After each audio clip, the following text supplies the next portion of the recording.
Did you know PewDiePie once sold hot dogs to support his YouTube channel? Yes, that's right. Before he became a global sensation, the Swedish YouTuber, whose real name is Felix Kjellberg, was peddling hot dogs on the streets of his home country. But he wasn't just any ordinary hot dog vendor.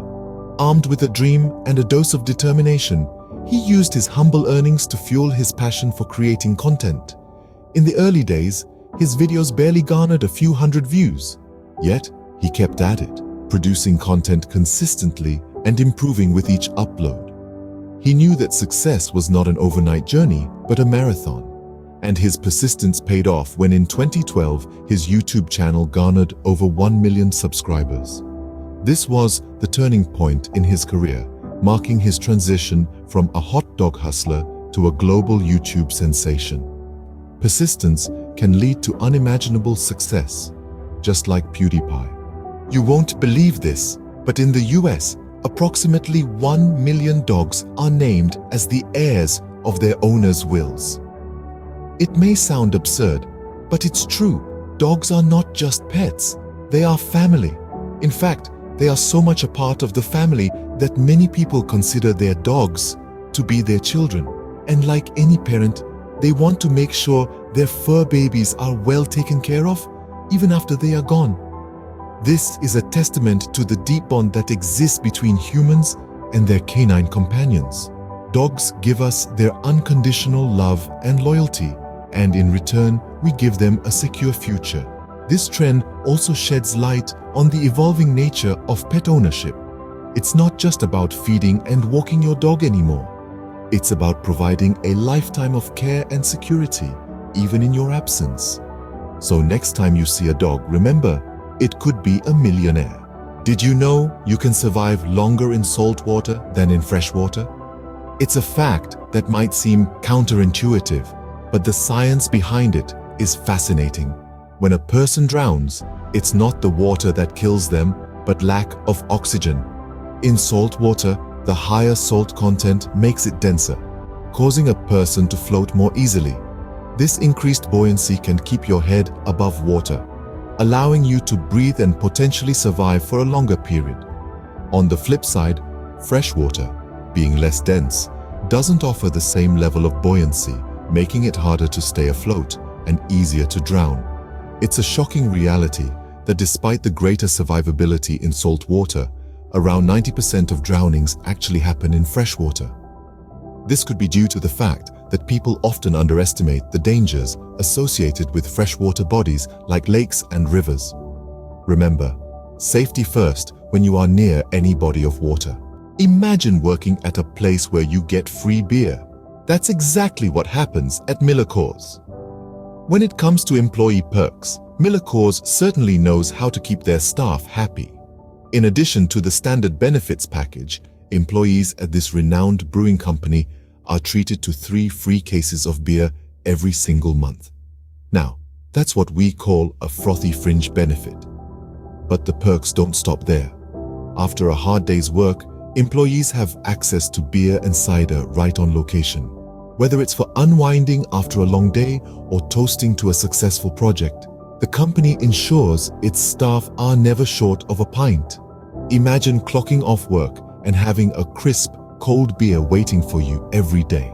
It's a unique perk that brings a whole new meaning to the phrase happy hour. Now that's a perk many beer lovers would appreciate.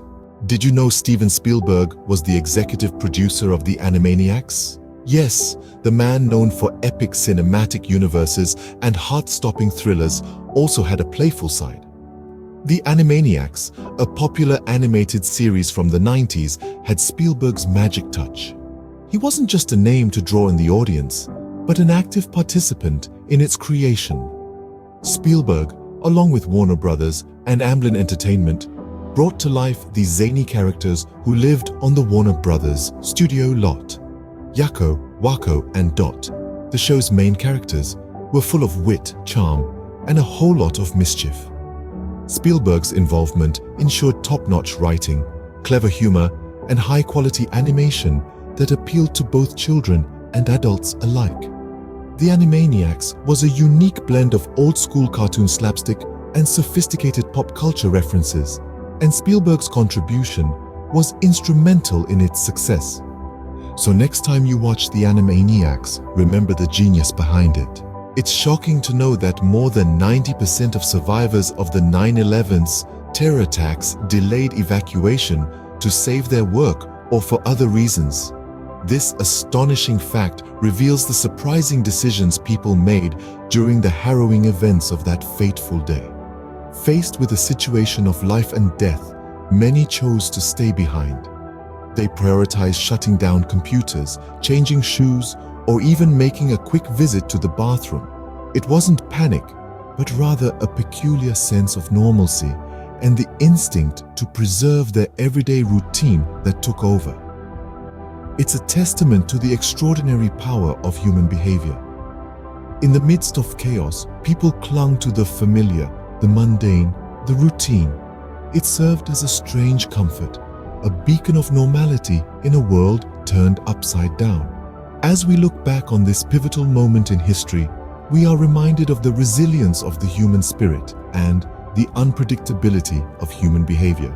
In times of crisis, human behavior can be unpredictable. Did you know Queen Elizabeth II saved up post-war clothing ration coupons to pay for her wedding dress in 1947? Yes, you heard it right.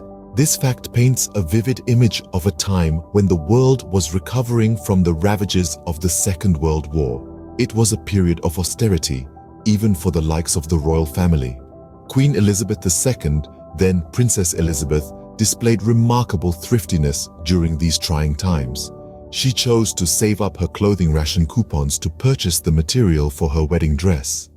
This was not just a display of personal thriftiness, but also a reflection of the broader societal context of the time. It was an era of rationing, saving, and making do with what one had.